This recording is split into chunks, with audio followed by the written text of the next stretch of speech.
आने वाले दिनों में अगर तहरीक इंसाफ हुकूमत बनाने में जैसे कि नज़र आ रहा है कामयाब हो जाएगी, चैलेंजेस ये उसके लिए बहुत बड़े हैं। अब जो लोग पीटीआई ने चूज़ किए हैं अपने लिए, उन पर ज़रा बात कर लेते हैं। आप क्या समझते हैं कितने तजुर्बाकार हैं आपके ख्याल में वो लोग कि वो हुकूमत का निज़ाम चला सकेंगे? यहाँ मुख्तलिफ़ बरादरियाँ हैं, ये चीज़ें भी कम्यूनिटीज़ हैं मुख्तलिफ़, तो ये चीज़ें देखते हुए ये देखा जाता है कि अगर सीएम किसी एक कम्युनिटी से है, किसी एक सेक्ट से है, तो दूसरा गवर्नर लाया जाता है। इंतखाबात में गिलगित बल्तिस्तान ने अपना क्या फ़ैसला सुनाया है और ये नताइज जो हैं ये किस तरह से असरअंदाज होंगे आने वाले वक्त में गिलगित बल्तिस्तान के मुस्तकबिल पर, इस पर हम बात करेंगे। और हमने इस पर बात करने के लिए दावत दी है नवीद सती साहब को, सीनियर सहाफ़ी हैं, तज़कियाकार हैं, हमारे साथ मौजूद हैं। बहुत शुक्रिया जी। पीटीआई के हवाले से बात करते चलें, जैसे आपने जिक्र किया कि उन्होंने मैक्सिमम नशस्तें ली हैं और ज़ाहिर है कि किसी न किसी के साथ मिलकर एक मखलूत हुकूमत जो है वो कायम करना पड़ेगी। लेकिन अब चूँकि ज़ाहिर है कि मैक्सिमम सीटें उनके पास हैं इस वक्त और वो मखलूत हुकूमत बनाते हैं, अब क्या समझते हैं कि अब अगला जो पड़ाव है यानी हुकूमत बनाना और फिर उसको चलाना पीटीआई के लिए कितना बड़ा चैलेंज होगा? देखिए, कोविड के बाद हमने देखा कि जहाँ पर वफाकी हुकूमत को भी मुश्किलात का सामना करना पड़ा महंगाई की सूरत में, और मैं समझता हूँ जिसकी वजह से आज़ाद हैसियत में या पीपल्स पार्टी की जो सीट्स हैं वो निकलने में शायद वो कामयाबी रही, क्योंकि यहाँ पे हमने देखा कि बिलावल भुट्टो जब आए हैं तो उन्होंने वफाकी हुकूमत पर तनकीद करके वोट लिया है।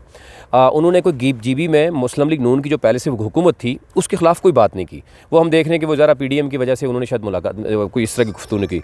अब इससे अंदाज़ा लगा सकते हैं कि गिलगित बल्तिस्तान में इससे पहले हुकूमत मुस्लिम लीग नून की है। बिलावल भुट्टो ने जो है वो वफाकी हुकूमत यानी तहरीक इंसाफ के ख़िलाफ़ जो है वो वोट यहाँ पर 3 सीटें निकाली हैं। एक तो यह है कि इसमें दूसरी राय नहीं है कि कोविड के बाद ज़रा बहुत सी मुश्किलात का सामना पड़ा, लेकिन इस वक्त बड़े जो प्रोजेक्ट्स हैं वो मौजूद हैं। एक तो सूबे की बात की जा रही है, उस पर हमने देखा कि गिलगित बल्तिस्तान की जो आवाम है उसका जो दरीना एक बहुत बड़ा एक मैं समझता हूँ इशू था। 73 साल से वो डिमांड है वो पाकिस्तान के साथ, तो अब ज़ाहिर है एक तो वो अबूरी सेटअप उनको देने की बात की जा रही है। दूसरा जो दासू और इसी तरह हम देख रहे हैं आगे दयामर बादशाह डैम जो है वो बनने जा रहा है। सी पैक के हवाले से कुछ प्रोजेक्ट्स भी नज़र आ रहे हैं कि वो इंडिजिनस गिलगित बल्तिस्तान में होंगे। इंटरनेट और लोड शेडिंग के हवाले से अगर हम बात करें तो वो भी एक बड़े चैलेंजेस हैं हुकूमत के लिए। मैं समझता हूँ आने वाले दिनों में अगर तहरीक इंसाफ हुकूमत बनाने में जैसे कि नज़र आ रहा है कामयाब हो जाएगी, चैलेंजेस ये उसके लिए बहुत बड़े हैं कि लोड शेडिंग का खात्मा, जहाँ पर हम देख रहे हैं कि गिलगित में 20-20 घंटे लोड शेडिंग है।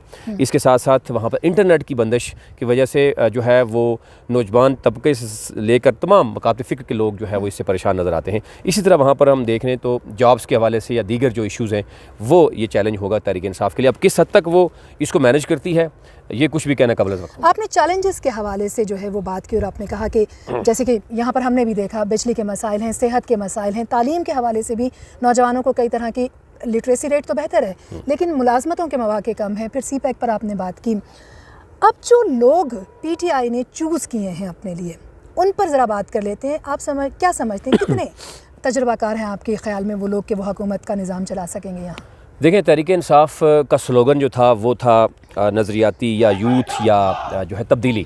वो तो हम समझ रहे हैं कि वो 2018 के इलेक्शन में भी हम देखा इलेक्टिबल्स को सामने लाया गया। 2013 में ये तजर्बा किया गया जो कि नाकाम रहा।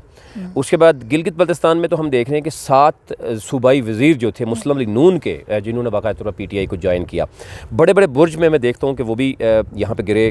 उसमें अगर हम बात करें फ़िदा नशात जो कि मुस्लिम लीग नून के दौर में स्पीकर थे, केयर टेकर सेटअप में वो स्पीकर रहे हैं और उन्होंने उसी दौरान ही तहरीक इंसाफ को ज्वाइन भी किया और टिकट भी हासिल किया तहरीक इंसाफ।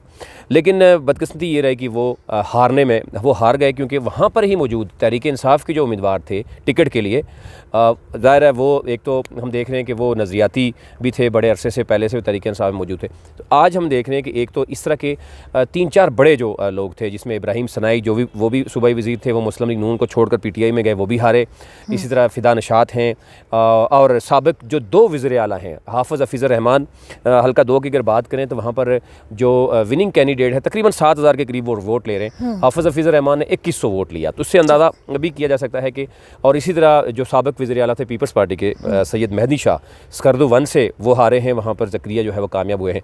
तो एक तो ये नज़र आ रहा है कि यहाँ पर कुछ तब्दीली नज़र आ रही है। जो पहले नज़र आ रहा था ना कि शायद जो बड़ा नाम होता था आवाम उसको वोट देता है, लेकिन ऐसा नहीं है। लेकिन चूज़ किए गए लोग कितने क्रेडिबल हैं, आप क्या समझते हैं? देखें यहाँ पर एक तो ये है कि मफादात की सियासत है। अब उस तरह की यहाँ पर वो सियासत नहीं है, क्योंकि वफाक की जो भी हुकूमत आती है 2 साल के बाद अब गिलगित बल्तिस्तान का इलेक्शन होता है।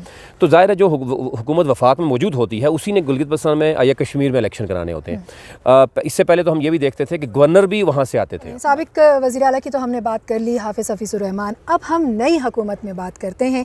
आप क्या समझते हैं कौन है जो कि वज़ीर आला का ताज पहन सकता है नई हुकूमत में GB के लिए? देखें, तहरीक इंसाफ के लिए अगर हम बात करें तो 3-4 नाम थे। एक तो ये है कि बड़ा टफ मुकाबला था जमील अहमद जो हल्का 2 में अगर हम बात करें। हल्का 2 जो है वो इस वक्त मैं समझता हूँ कि सबसे अहम हल्का था, जहाँ पर एक तरफ साबिक वज़ीर आला हाफिज़ हफीज़ुर रहमान थे, दूसरी तरफ तहरीक इंसाफ के जो फ़तेहुल्लाह थे वो एक ऐसा भी था कि उम्मीदवार भी थे जो उसके लिए चीफ़ मिनिस्टर के लिए, वो साथ वो तहरीक इंसाफ के जनरल सेक्रेटरी भी थे। फिर इसी तरह जमील अहमद जो थे पीपल्स पार्टी से, वो साबिक डिप्टी स्पीकर रहे हैं पीपल्स पार्टी के। उनके दरमियान बड़े कांटेदार मुकाबला भी हुआ, 2 वोटों का कोई फ़र्क था। उसमें फाइनली जो है वो फ़तेहुल्लाह जो है कामयाब करार पाए। एक तो फ़तेहुल्लाह उम्मीदवार हैं इसके लिए चीफ़ मिनिस्टर के लिए, खालिद खुर्शीद हैं हल्का 13 है ये अस्तोर 1 का, वो भी उम्मीदवार हैं। इसी तरह हल्का 6 है जो हुंज़ा का, वहाँ से कर्नल उबैद हैं। और हल्का 14 है अस्तोर, जिसको अस्तोर 2 कहते हैं, वहाँ पे शम्सुल हक हैं लोन, वो भी उम्मीदवार हैं इस वक्त इसके चीफ़ मिनिस्टर के। अब देखना यह है कि किस हद तक आज़ाद उम्मीदवारों को मिलाकर तहरीक इंसाफ जो है वो हुकूमत बनाने में कामयाब होती है। वो तो ठीक है, इनमें से जो नाम आपने लिए आप सबसे ज़्यादा क्रेडिबल किसको समझते हैं कि जो शायद हो सकता है कि आने वाला CM बन जाए? देखें, हमें जो नज़र आ रहा है, ज़ाहिर है सियासत में कुछ भी हो जाता है, लेकिन Khalid Khurshid is the most right now अगर हम बात करें तो वो सबसे अहम मौजूद हैं तहरीक इंसाफ के, बड़े क्रेडिबल हैं। और दूसरे नंबर पे मैं अगर कहूँगा तो फ़तेहुल्लाह वो भी ये कोशिश करेंगे। और फिर अगर हम आगे चलें तो शम्स लान और कर्नल उबैद जो हैं वो ज़ाहिर है वो भी यहाँ पे मौजूद है। लेकिन क्योंकि यहाँ पे डाइवर्सिटी ये देखी जाती है कि गवर्नर जो है वो कहाँ से हैं, किस फ़िका से हैं, फिर क्योंकि 3 डिवीज़न हैं, फिर यहाँ पर एक डाइवर्सिटी भी है, यहाँ लैंग्वेज है, कल्चर है, फिर मुख्तलिफ़ बरादरियाँ हैं, ये चीज़ें भी कम्युनिटीज़ हैं मुख्तलिफ़। तो ये चीज़ें देखते हुए ये देखा जाता है कि अगर CM किसी एक कम्युनिटी से है, किसी एक सेक्ट से है, तो दूसरा गवर्नर लाया जाता है, और गवर्नर अगर कहीं और से तो स्पीकर लाया जाता है। तो ये इस तरह की एक डायमेंशन वो हमें नज़र आती है। बहुत शुक्रिया, आप हमारे साथ नवीद सती साहब मौजूद रहे। गिलगित से मैं हूँ आलिया कैसर। independent.urdu.com के लिए हमने आपको अपडेट किया। इंतखाबात 2020, इलेक्शन डे 15 नवंबर था और तीसरी लेजिस्लेटिव असम्बली के लिए गिलगित की आवाम ने अपना फ़ैसला सुनाने की कोशिश की। PTI अब तक 10 नशिस्तों के साथ लीड कर रही है। 23 जो सीटें हैं उनके लिए 23 जो हल्के हैं उनमें इंतखाबात हुए, 24 में से टोटल अगर हम बात करते चले तो वो 33 नशिस्तें हैं जो कि मखसूस हैं 3 टेक्नोक्रेट्स और 6 ख़वातीन के लिए।